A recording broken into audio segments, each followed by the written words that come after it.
প্রিয় শিক্ষার্থীরা, আজকে আমরা তৃতীয় অধ্যায়ের কিছু মোস্ট ইম্পর্টেন্ট অবজেক্টিভ সমাধান করব।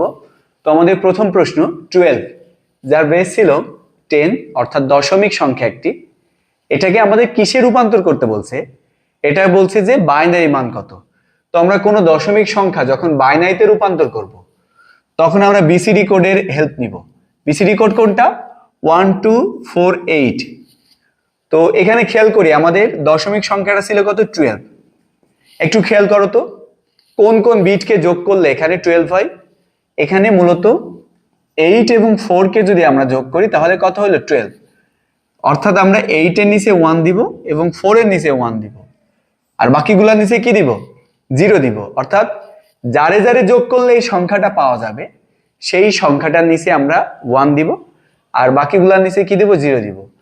তাহলে এই যে এখানে যে মানটা আমরা পেলাম, এইটাই কিন্তু এই সংখ্যাটির বাইনারি মান। তাহলে আমরা অপশনে কোনটা দেখি? অপশনে কিন্তু বি নম্বরে মিল আছে। তাহলে আমাদের উত্তর কোনটা? বি।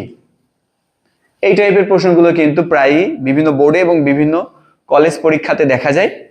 তো এই টাইপের প্রশ্নগুলো আমরা কিভাবে সমাধান করব? যে 10 এর বেস কত দেওয়া আছে? 16। তার মানে এটা কোন সংখ্যা? হেক্সাডেসিমেল সংখ্যা। তো হেক্সাডেসিমেল সংখ্যাতে পূর্বের মান বের করতে বলছে। আমার অফলাইনের ব্যাচে যারা আছো, তারা কিন্তু কোনো সংখ্যার পরবর্তী সংখ্যা এবং পূর্ববর্তী সংখ্যা কিভাবে বের করতে হয় সেটা কিন্তু অলরেডি শিখেছো। তো আমরা যেহেতু এটা একটা ছোট অঙ্ক, অনেক শিক্ষার্থীরা সহজে পারবে যে 10 এর পূর্ববর্তী সংখ্যা হচ্ছে f। কিন্তু যখন কোনো বড় টাইপের কোনো সংখ্যা আসবে, তখন আমরা এটা কিভাবে বের করব? তখন আমরা কি করব? এই যে সংখ্যাটা আছে, এই সংখ্যাটা যদি আমরা পূর্ববর্তী সংখ্যা যদি বের করতে চাই, এখান থেকে যদি আমরা পূর্ববর্তী সংখ্যা বের করতে চাই, তাহলে অবশ্যই কি করব? অবশ্যই এখান থেকে আমরা 1 বিয়োগ করব। কি করব? 1 বিয়োগ করব। আগের সংখ্যা বের করতে হলে 1 বিয়োগ করব এবং পরের সংখ্যা বের করতে হলে 1 যোগ করব। তাহলে এখানে যদি আমি 1 বিয়োগ করি, একটু খেয়াল করতে হবে, এটা কিন্তু হেক্সাডেসিমেল সংখ্যা। তো হেক্সাডেসিমেল সংখ্যার বেস কত? 16। তো আমরা যখন সংখ্যা পদ্ধতির বিয়োগ করছি, তখন কিন্তু আমরা জেনেছি যে কোনো সংখ্যা পদ্ধতির বিয়োগের ক্ষেত্রে নিচেই বড় সংখ্যা এবং উপরে যদি ছোট সংখ্যা থাকে, তাহলে ছোট সংখ্যার সাথে আমরা কি করব? বেজ যোগ করব। তাহলে 0-র সাথে আমরা 16 কি করব? যোগ করব। তাহলে এখানে কত হইল? 0-র সাথে 16 যোগ করলে 16। 16 থেকে যদি আপনি 1 বাদ দেন, তাহলে কত আসবে? অবশ্যই আছে 15। আর হেক্সাডেসিমেলে 15 মানে কত? 15 মানে কিন্তু f। আমরা এখানে কত আসলে? f। যখনই আমরা এখানে বেজ যোগ করব, তখন হাতে কত থাকবে? 1। সেই 1টা যদি এখানে ক্যালকুলেট করি, তাহলে 1 এবং 1 কত হয়? 1 বিয়োগ করলে 0। আর এই যে বামের 0 বসানো লাগে না। তার মানে এখানে বিষয়টা কি হইল? যে 10 এর পূর্বের মান কত? f। এটা কিন্তু সহজে তুমি বুঝতে পারতে যে কিভাবে, যে হেক্সাডেসিমেল সংখ্যা পদ্ধতিতে আমরা 15 অর্থাৎ f এর পরবর্তী সংখ্যা 10। তার মানে 10 এর পূর্ববর্তী সংখ্যা f। কিন্তু আমি এক্সপ্লেন করে দিলাম কি জন্য? যাতে পরীক্ষাতে যদি কোনো বড় সংখ্যা এই জায়গায় মেনশন করে, তাহলে এই নিয়মেই যাতে তুমি করে আসতে পারো। তাহলে এর উত্তর হচ্ছে ডি নম্বর। আমাদের পরবর্তী সংখ্যা হচ্ছে যে হেক্সাডেসিমেলে f এর পরের সংখ্যা কত। এটাও সহজে বোঝা আছে 10। এই টাইপের সংখ্যা যদি আমরা সংখ্যা পদ্ধতি যোগ জানি, তাহলে কিন্তু পারবো। তো আমি এই অঙ্কটা যদি এখানে অন্য কোনো সংখ্যা থাকতো, তাহলে কি করা হতো? যে পরের সংখ্যা বের করতে হলে সেখানে কি করতে হয়? 1 যোগ করতে হয়। পূর্বের সংখ্যা বের করতে হলে 1 বিয়োগ করতে হয়, আর পরের সংখ্যা বের করতে হলে 1 যোগ করতে হয়। স্বাভাবিক বিষয়।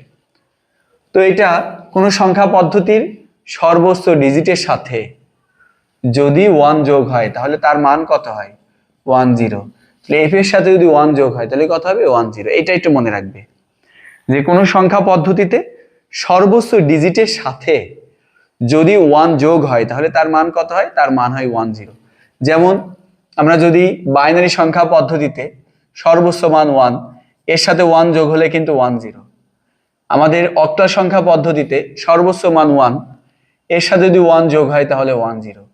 আমাদের ডেসিমেল সংখ্যা পদ্ধতিতে সর্বোচ্চ মান 9, তাহলে এর সাথে 1 যোগ হলে 10, এটা আমরা জানি। তেমনি হেক্সাডেসিমেলের সর্বোচ্চ মান হচ্ছে f, এবং এর সাথে 1 যোগ করলে কথা হয় 10। এই ট্রিকগুলো একটু মাথার মধ্যে রাখবে। তাহলে আমাদের এটার উত্তর হচ্ছে 10। পরবর্তীতে বলছে কোন সংখ্যাটি বৃহত্তম। এখানে বিভিন্ন টাইপের সংখ্যা দিয়েছে, দিয়ে বলছে কোন সংখ্যাটি বড়। প্রথমে একটা বাইনারি আছে, দেন অক্টাল আছে, দেন কিন্তু আবার একটি বাইনারি আছে, মানে এটা হেক্সাডেসিমেল আছে এবং লাস্টে আছে কি বাইনারি। তো আমরা কিন্তু চিনি কোন সংখ্যা, আমরা চিনি ডেসিমেল সংখ্যা, মানে দশমিক সংখ্যা।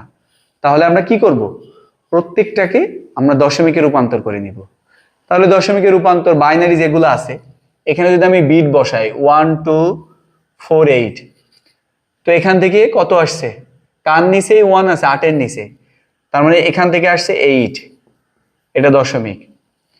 এখানে আছে 11। আমরা যদি একটা বিষয় খেয়াল করি যে অক্টালের ক্ষেত্রে 7, এটা অক্টাল সংখ্যা, 7-এর পরে কিন্তু হিসাব করা হয় কি 10, কারণ অক্টালে 8 এবং 9-এর কোনো ব্যবহার নেই। তারপর হিসাব করা হয় কি 11, আর এটা কিন্তু অক্টাল। আর আমরা যদি ডেসিমেল হিসাব করি 7, 7-এর পরে 8, 8-এর পরে কিন্তু 9। তাহলে সেই ক্ষেত্রে এখানে দেওয়া আছে কত 11। তো 11 জায়গায় ডেসিমেলে কত বলো তো, 11 জায়গায় ডেসিমেলে 9। তার মানে এখান থেকে এই যে 11-র ডেসিমেল হচ্ছে 9। এই সর্বোচ্চ ডিজিটগুলো একটু পরীক্ষাতে ইমাজিন করবা, এগুলো প্র্যাকটিস করতে করতে কোনো এক সময় অটোভাবে বুঝবা যে আসলে এখানে কত হবে। 7-এর ব্যবহার কিন্তু সব জায়গায় একই, মানে এখানে হেক্সাডেসিমেলের 7ও ডেসিমেলের 7, অক্টালের 7ও ডেসিমেলের 7, তোমরা এটা সহজে পারা যাবে। আর বাইনারি ক্ষেত্রে আমরা এখানে বিট বসাই 1 2 4 8, তো এখানে কার কার নিচে 1 আছে, 8-এর নিচে এবং 2-এর নিচে, তার মানে এখান থেকে আসবে 10। তাহলে এর বেস 10।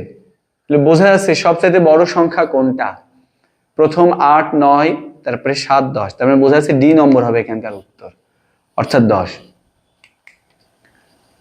এখানে পরবর্তী প্রশ্ন, যে উদ্দীপক রিলেটেড অভিন্ন যে প্রশ্নগুলো পরীক্ষাতে আসবে, শিক্ষক যারাকে জিজ্ঞেস করলেন তোমার ক্লাস রোল কত, যারা উত্তর দিল 3D, সংখ্যাটিকে দশমিক পদ্ধতিতে প্রকাশ করো। আচ্ছা, এই সংখ্যাটা কি দেওয়া আছে 3D মানে কি হেক্সাডেসিমেল। আমরা জানি যে কোনো সংখ্যা যদি দশমিকে রূপান্তর করতে হয় তাহলে গুণের নিয়ম অনুসরণ করতে হয়। যারা সংখ্যা পদ্ধতি রূপান্তর করেছো তারা এটা সহজে বুঝবা। গুণ মানে বেস দিয়ে গুণ, এই সংখ্যাটা হেক্সাডেসিমেল, এর বেস কত 16, তার মানে 3 ইন্টু এখানে কত দিব 16। এরপরে কত আছে ডি এখানে আমরা কত দিব 16। লাস্টের যে সংখ্যা আছে সেই সংখ্যা মানে যে বেজ আছে, বেজের উপরে পাওয়ার 0, দেন এখানে কত দিব 1। আরো যদি থাকতে ভেবে আমরা সেই সংখ্যাটা দিতাম 2, দেন 3। তাহলে এখানে 16 এবং 16-এর উপরে পাওয়ার 1 মানে 16 যদি এখানে 3 দিয়ে গুণ করি তাহলে 3 16 কত হয় 48। আর এখানে যদি আমরা করি ডি মানে আমরা কত বুঝি, ডি মানে কিন্তু 13, ডি বলতে বুঝি কত 13। আর কোন সংখ্যার উপরে পাওয়ার 0 মানে 1, তাহলে 13 আর 1 যদি গুণ করা হয় তাহলে 13। এই যে 16-এর উপরে পাওয়ার 0 তার মানে 1, তাহলে এখান থেকে মান আসছে কত 61। এই যে এই 3D এই সংখ্যা পদ্ধতির যে দশমিক মানটা হচ্ছে যে 61, তাহলে আমার অপশন হচ্ছে এ। তো আজকের টপিকটা ছিল এই পর্যন্তই। আমরা কম কম করে শিখবো কিন্তু ভালোভাবে শিখবো। যদি এই যে 5টা টাইপের অবজেক্টিভ আমরা করলাম এর মধ্যে যদি কোনো সমস্যা থাকে অবশ্যই আমাদের কমেন্ট সেকশনে জানাবে, অথবা যদি সংখ্যা পদ্ধতি কারো শেষ না হয় বা বুঝতে অসুবিধা হয়, আমাদের সংখ্যা পদ্ধতির ক্লাসগুলা ইউটিউবে এবং আমাদের ফেসবুক পেজে আপলোড করা আছে, অবশ্যই সেগুলো দেখে নিবে। ধন্যবাদ, আজকের ক্লাস এই পর্যন্তই।